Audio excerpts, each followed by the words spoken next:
All right, today we're tackling a really powerful prescription muscle relaxant called Tizanidine. Now, this medication can be a huge help for some people, but it also comes with some pretty serious risks. So in this explainer, we're going to cover exactly what it is, how it works, and, most importantly, the rules for using it safely. Let's dive right in. So to really get Tizanidine, we first have to talk about the problem it's actually built to solve, and that's something called spasticity. And I want to be super clear here. This is not your everyday muscle ache from hitting the gym too hard. No way. This is a serious neurological condition. We're talking about muscles that get so tight and stiff, they cause these involuntary spasms. It can make just moving around incredibly difficult and, frankly, really painful. Okay, so to make sure we get the full picture, we've broken this down into 5 key parts. We'll start with the problem itself, spasticity.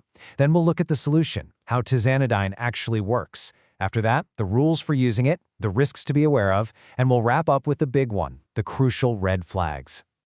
All right, let's kick things off with the problem, really understanding what spasticity is. And this is so important because Tizanidine is a highly targeted medication. You know, it's not something you'd get for just general muscle pain after you pull something.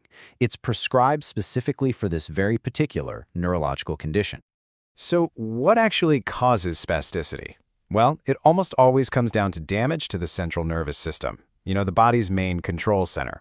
This can happen because of conditions like multiple sclerosis or cerebral palsy, or from things like a spinal cord injury, a brain injury, or a stroke. And that right there is why it's a prescription med for very specific groups of people. Okay, now for the solution. How does Tizanidine actually work? What's really fascinating about it is that it doesn't target the muscles themselves, not directly anyway.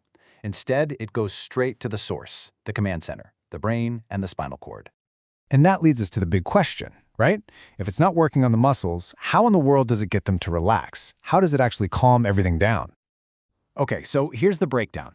Tizanidine is what's called an alpha-2 agonist. Now, that sounds complicated, but think of it this way. It targets these special receptors in your brain and spinal cord and basically tells them to turn down the volume. It quiets down all those overactive nerve signals. By blocking those signals, fewer contract now messages are getting sent to the muscles, and the result?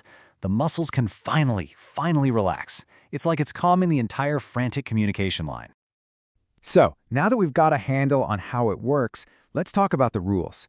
This is Section 3, Dosage and Proper Use.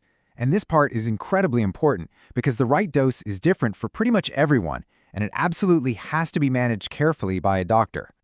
The main idea, the golden rule, is start low and go slow. Treatment pretty much always kicks off with a really small dose, like 2 or 4 milligrams.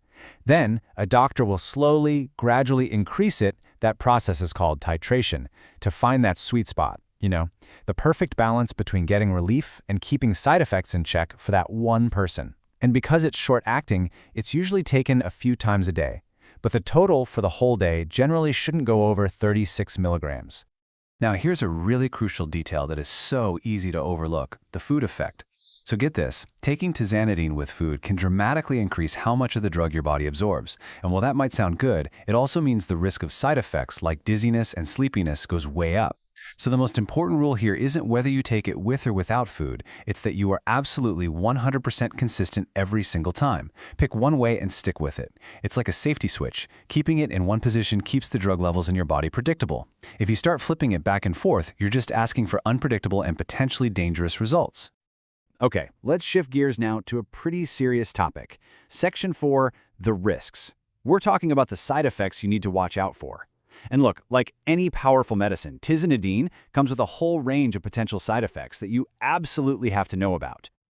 So it's really helpful to split these side effects into 2 groups, the common ones and the serious ones. Things like drowsiness, dry mouth, maybe some dizziness, those are pretty common and often tied to your dose. But the ones on the right side of this chart, these are signs of a major problem that needs immediate medical attention. We're talking about things like liver damage, the medical term is hepatotoxicity, or severe low blood pressure, or even hallucinations. Knowing which is absolutely vital. And this brings us to our final, and frankly, the most critical section of all, the red flags. This is the stuff you absolutely cannot afford to miss. We're talking about major warnings and some really dangerous drug interactions. Okay, first and foremost, Tizanidine carries what's called a black box warning from the FDA. Now, if you're not familiar, that is the most serious warning they can put on a medication. It's reserved for drugs that have potentially life-threatening risks. So what is this huge warning for? Well, it's about a very dangerous interaction with a specific group of drugs, technically called CYP1A2 inhibitors. If you take Tizanidine with one of these, it can cause the levels of Tizanidine in your blood to just skyrocket, and that can lead to severely low blood pressure and extreme dangerous sedation. So what are we talking about here? Two of the big ones to absolutely avoid are an antibiotic called ciprofloxacin and an antidepressant called fluvoxamine. Taking these with Tizanidine is a complete no-go. And then, of course, there's alcohol. Mixing Tizanidine with alcohol or any other central nervous system depressant like opioids or benzodiazepines is a recipe for disaster. It just multiplies their effects and can lead to potentially fatal breathing problems. There are a few other really important precautions to keep in mind, too. First, you should never ever just stop taking Tizanidine suddenly. That can trigger a nasty withdrawal syndrome. Also, if you have any liver or kidney problems, this drug requires extreme caution. And finally, older patients are often more sensitive to the side effects, so they may need to be on lower doses. So, to bring this all together, it's clear that Tizanidine is a really potent, really effective tool for managing the symptoms of spasticity, which can be just debilitating.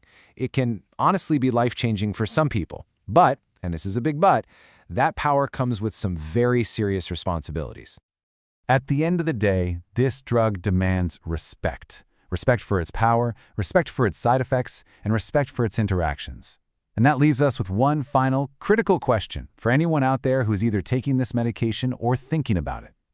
Have you had a serious talk about all of these risks with your doctor? Because when it comes to a medication this powerful, being fully informed is the key to staying safe.